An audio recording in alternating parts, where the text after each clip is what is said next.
ഏറ്റവും പുതിയ അപ്ഡേറ്റ് വരുന്നു. രാജീവ് ചന്ദ്രശേഖർ ലീഡ് ഉയർത്തുന്നു. 3163 മാറുന്നു. നേമത്ത് ആ തേരോട്ടത്തിന്റെ അവസാന ലാപ്പിലേക്ക് കടക്കുമ്പോൾ രാജീവ് ചന്ദ്രശേഖരന്റെ ലീഡ് 3163. ഇനി കഴക്കൂട്ടം അറിയാനുണ്ട്. ഒപ്പം തന്നെ വട്ടിയൂർക്കാവിൽ വീണ്ടും ലീഡ് മാറി മറിയുന്നു.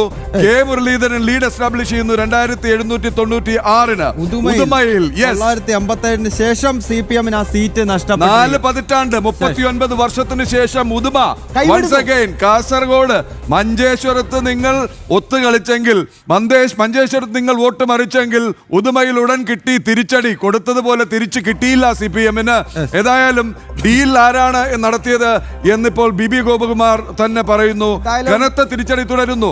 അഴീക്കോട് കേവലം 358 വോട്ടിന്റെ ലീഡുമായി കിതയ്ക്കുകയാണ് KV സുമേഷ് എന്ന യുവ നേതാവ്. ഈ നിമിഷം അത് മറ്റൊന്നുമല്ല പ്രിയപ്പെട്ട പ്രേക്ഷകരെ, അത് ഏറ്റവും പ്രധാനപ്പെട്ട കാര്യം. 4002-ന്റെ ഒരു ഗംഭീര ഭൂരിപക്ഷത്തിൽ ചാത്തന്നൂരിൽ താമര വിരിഞ്ഞു. കേരള നിയമസഭയിലതാ അക്കൗണ്ട് തുറന്നിരിക്കുന്നു.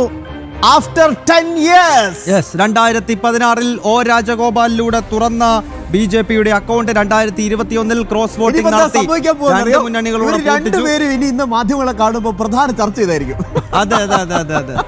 എന്തായാലും നമ്മുടെ അശ്വതി കെ വാതുക്കൽ കഴിഞ്ഞ ദിവസം തന്നെ അവകാശപ്പെട്ടിരുന്നു, എന്റെ മണ്ഡലമാണ് ചാത്തന്നൂരിൽ, എന്തായാലും ഗോപകുമാർ ജയിക്കുമെന്ന്. ആരും മുഖവിലേക്ക് എടുത്തില്ല അല്ലേ അശ്വതി? എന്തായാലും ഇല്ല. ആ വാർത്ത തന്നെ വരുന്നു. ഏറ്റവും സന്തോഷകരമായ വാർത്ത, പൂട്ടിയ അക്കൗണ്ട് തുറന്നിരിക്കുകയാണ്. കെ മുരളീധരൻ വട്ടിയൂർക്കാവിൽ വിജയിച്ചിരിക്കുകയാണ് കേട്ടോ. ആ ഒരു അപ്ഡേഷൻ കൂടി വരുന്നുണ്ട്. അപ്പോ മേയർ ബ്രോയെ തകർത്തുകൊണ്ട് കെ മുരളീധരൻ ഒരിക്കൽ കൂടി വട്ടിയൂർക്കാവിന്റെ പ്രതിനിധിയാകുന്നു. രമേശ് പിഷാരടി പാലക്കാട് വിജയിച്ചിട്ടുണ്ട്. മറ്റൊരു അപ്ഡേഷൻ വരികയാണ്. പാലക്കാട് നിയമസഭാ മണ്ഡലത്തിൽ പിഷാരടി വിജയിച്ചിരിക്കുന്നു. അവസാന നിമിഷം വരെ VK പ്രശാന്ത് ജയിക്കും എന്നുള്ളൊരു സൂചന നൽകി, അല്ലെങ്കിൽ അങ്ങനെ ഒരു ധാരണയുണ്ടാക്കിയെങ്കിൽ അവസാന ലാപ്പിൽ ഓടിക്കയറി 2796 വോട്ടിന് കെ മുരളീധരൻ വിജയിച്ചിരിക്കുന്നു.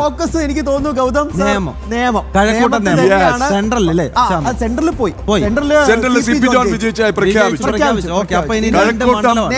രണ്ട് മണ്ഡലമാണ് നേമത്ത്. കഴക്കൂട്ടിന്റെ അപ്ഡേറ്റ്സ് നമുക്ക് വളരെ പ്രധാനപ്പെട്ടതാണ്. ഇപ്പോൾ നേമത്ത് 3146 വോട്ടുകളുടെ ലീഡാണ്. രഞ്ജിത്ത് തമ്പാടി, ഇനി എവിടേക്കാണ് എണ്ണാനുള്ളത്? വളരെ പെട്ടെന്ന് രഞ്ജിത്തിലേക്ക് പോകുമ്പോൾ ഒരു വാർത്ത നിങ്ങൾക്ക്.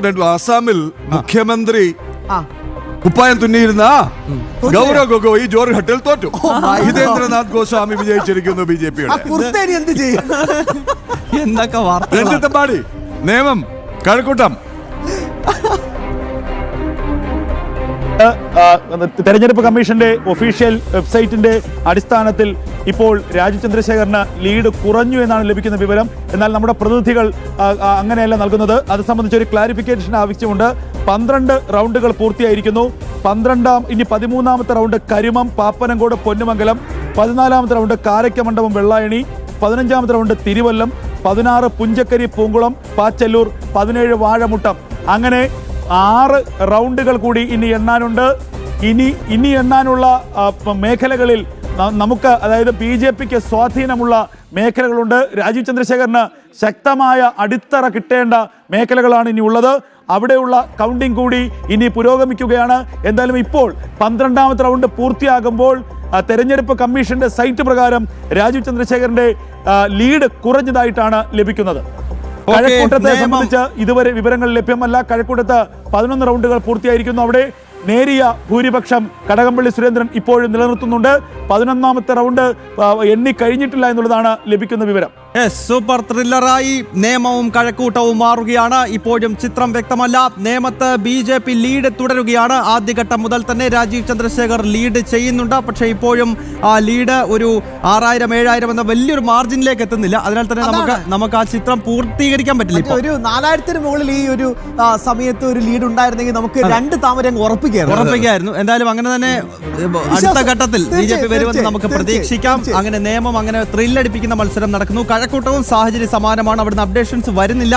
കഴക്കൂട്ടത്ത് എന്താണ് സംഭവിക്കുന്നത് എന്നത് വളരെ പെട്ടെന്ന് നോക്കാം. പ്രിയപ്പെട്ട പ്രേക്ഷകർ കാണുന്നത് BB ഗോപകുമാറിനെ തോളിലേറ്റി BJP പ്രവർത്തകർ അവിടെ ആഹ്ലാദ ആരവം നടത്തുകയാണ്. ചാത്തന്നൂരിൽ വലിയ ആഘോഷങ്ങൾ ആരംഭിച്ചു കഴിഞ്ഞിരിക്കുന്നു. മാരാർജി ഭവനിലും സമാനമായ രീതിയിൽ തിരുവനന്തപുരത്ത് ആഘോഷം ആരംഭിച്ചിട്ടുണ്ട്. ആ ദൃശ്യങ്ങളിലേക്കൊക്കെ നമുക്ക് പോകേണ്ടതുണ്ട്.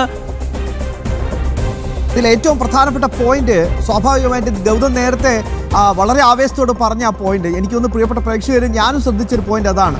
ഇവിടുത്തെ ജിഹാദി അറ്റ്മോസ്ഫിയർ സിസ്റ്റം BJP ഒരു സീറ്റ് പോലും അക്കൗണ്ട് പോലും തുറക്കരുത് എന്നൊരു വാശി ഉണ്ടായിരുന്നു. ആ വാശിക്കേറ്റ കനത്ത തിരിച്ചടിയാണ് ചാത്തന്നൂർ വിരിഞ്ഞ ഈ താമര, നേമത്ത് വിരിയാൻ പോകുന്ന താമര.